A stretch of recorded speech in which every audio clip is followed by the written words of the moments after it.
One of the most fascinating things about coin collecting is the sheer variety of designs put on coins, and the diversity of messages rulers throughout history want to communicate. Yet, in this sea of diversity, there are a few images that show up more often than others. One of the most persistent ones has to be the ego. The Greeks put it extensively on their coins, and so did the Romans, Indians, Persians, the Europeans in the Middle Ages.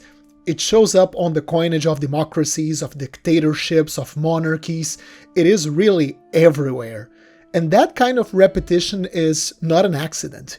There must be some overarching message about the ego that is closely connected to what money is supposed to represent.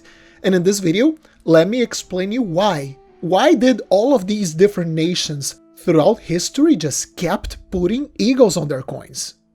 Now, you see, to understand the ego's message, we need to take a step back and start with the idea of money itself. Because as soon as coins were invented, it became a state monopoly.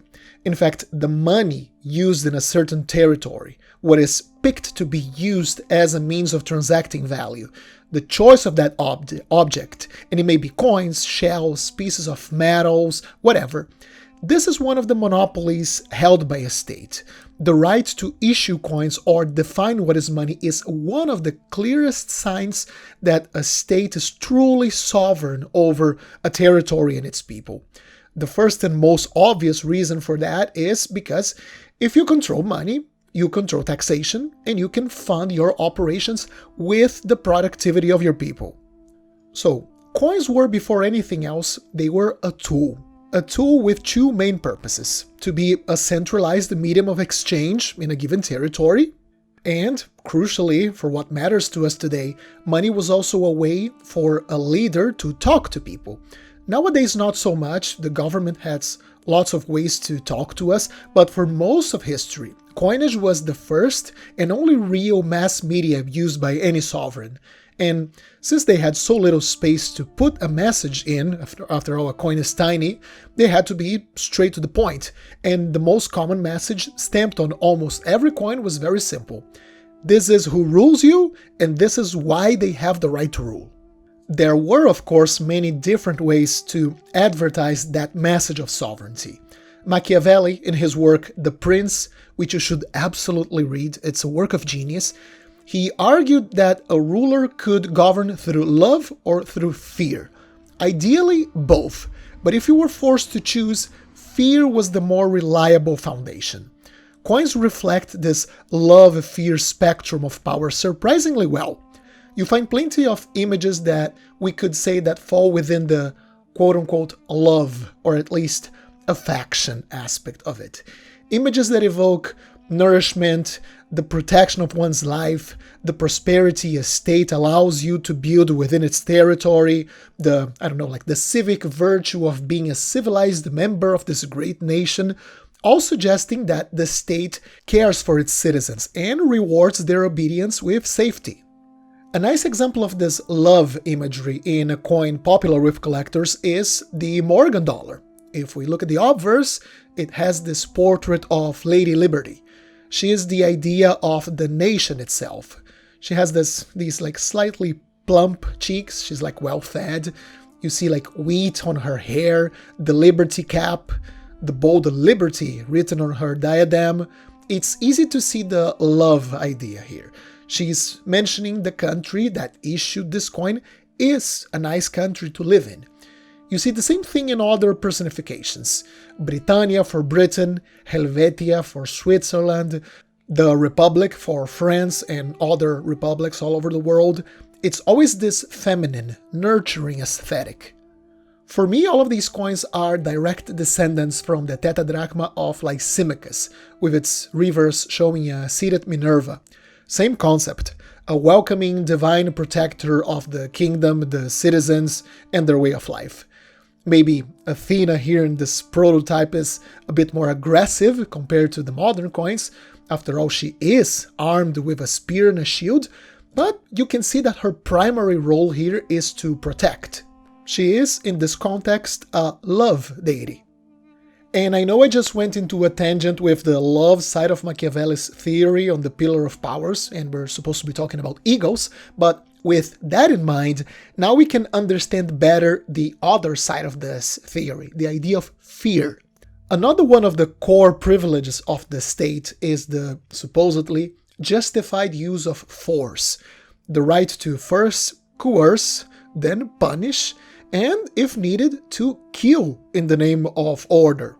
But at the end of the day, force and violence, they're really just tools for something much deeper, what the Greeks called kratos and the Romans called potestas.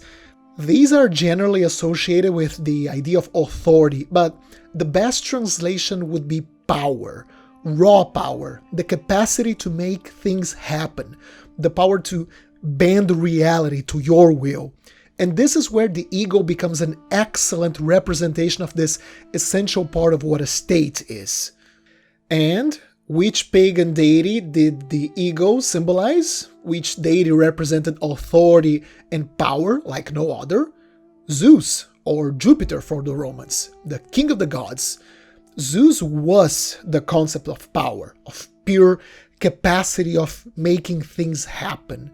When Zeus fancied a mortal woman, he took her. When he wanted to topple his father Kronos, he did it. When he chose to destroy someone with his thunderbolt, he did it. When he wanted to overpower another god, it's another god, but he just did it.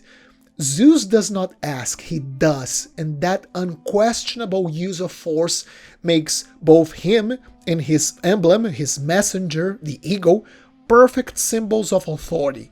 This is the fear side of the power Machiavelli was talking about. It is better to be feared than loved because fear is based on power, and power is unquestionable, it's pragmatic, while love can be betrayed. And the ego, being Zeus' symbolic animal, represents the projection of his will. This is why you often see eagles with different objects on its claws. It is often shown, for example, perched over Zeus' thunderbolt, showing it carries on the will of Zeus. It projects that unquestionable manifestation of power wherever he requests. This is the ultimate manifestation of fear. The ego, it flies high, it sees anything, you are constantly over its gaze, you're under its mercy. And if Zeus orders her to manifest his desires over you, this desire could be good for you, it could be power, or if Zeus wanted to destroy you, there is simply nothing you could do about it. The ego always has you on its sights, and it will deliver the ultimate judgment of the god upon you. Another interesting feature of the ego as this manifestation of power is that it is quite flexible. It has a flexible imagery. It can be adjusted depending on what the state wants to say at a given time, without losing that aura of power. The ego is not always shown with its wings spread like ready to destroy. Sometimes, as on the peace dollar, the ego holds an olive branch, the symbol of peace, and rests on a rock. It is not actively projecting violence, but it's still a dominant position, it's still vigilant, showing that the state has power, but it is not constantly trying to crush its citizens. And this kind of calm but ready image of the ego also showed up rather frequently in antiquity. The Ptolemaic kingdom of Egypt, for example, used egos extensively on their coinage, often with the bird's head raised in this watchful position, but with its wings folded. Rome also used different poses for its egos depending on the situation it was in and the message it wanted to pass. In situations like war, as with the famous series of legionary denarii issued by Mark Antony, the ego is on top of a Roman military standard. It's shown as this central image of power, and in this case it was very obvious, right? It was force of arms. It's right next to a couple of military standards. On the other hand, here we have a little tetradrachma. This coin was issued in Alexandria for Emperor Probus, and here the ego has its wings closed, and it holds a palm branch, a sign of peace. Probus, in fact, he's quite interesting. He was a very accomplished general, but records of his time say that he desired to rule peacefully. He even claimed he dreamed of a time Rome didn't need armies. This, of course, upset a lot his power base, which was mainly the army. Another interesting example of the ego as a symbol of power appears in the deification of Roman emperors. When an emperor died and his reign was considered to be good, he was proclaimed a divus, a new god of the Roman state. An eagle was released at his funeral, representing Jupiter sending his own bird down from the heavens to carry the emperor's soul to the heavens. This scene appears on statues. The base of the column of Antoninus has a lovely image of the emperor and his wife, both being carried to the afterlife by the incarnation of the Saeculum Aureum, the gold century. Of course, it isn't surprising that this deity has the wings of an eagle, but of course, Antoninus is also surrounded by eagles. And on the coins issued around the same time, celebrating the deification, eagles are once again a very prominent sight, connecting the emperor directly to this highest authority. And this isn't restricted to the Greco-Roman sphere. We can see the idea of eagles replicated on Christian coinage as well.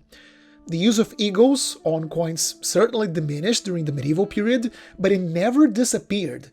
And even on coins that didn't feature an ego necessarily, the idea of this overwhelming power granted by divine sanction, a sanction from this ultimate source of authority, it continued, normally in the form of, generally of inscriptions, like the Dei Gratia inscription, which means by the grace of God. This was an obvious connection to the Christian God, but the point here was not just religious, it was once again that fear statement. I rule because, yes, I rule. God allows me to rule. And what are you going to do about it? That's the main idea.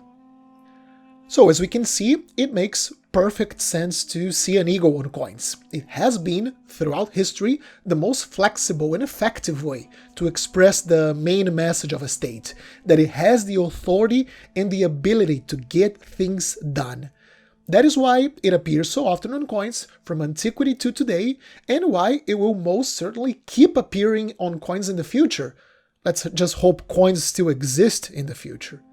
Now I want to read what you have to say. What is your favorite coin that features an eagle on it? Let us know in the comment section down below. I hope you enjoyed this episode. Leave a like and consider subscribing if you did. Happy collecting, and I'll see you soon. Let me give a special thank you to all of my amazing channel members and Patreons for their generous support. This channel would not be the same without your help. And if you would like to be part of this list, have early access to my videos when they are uploaded to YouTube, and a series of other perks, make sure to check out my Patreon page and my members tab on YouTube. Thank you very much.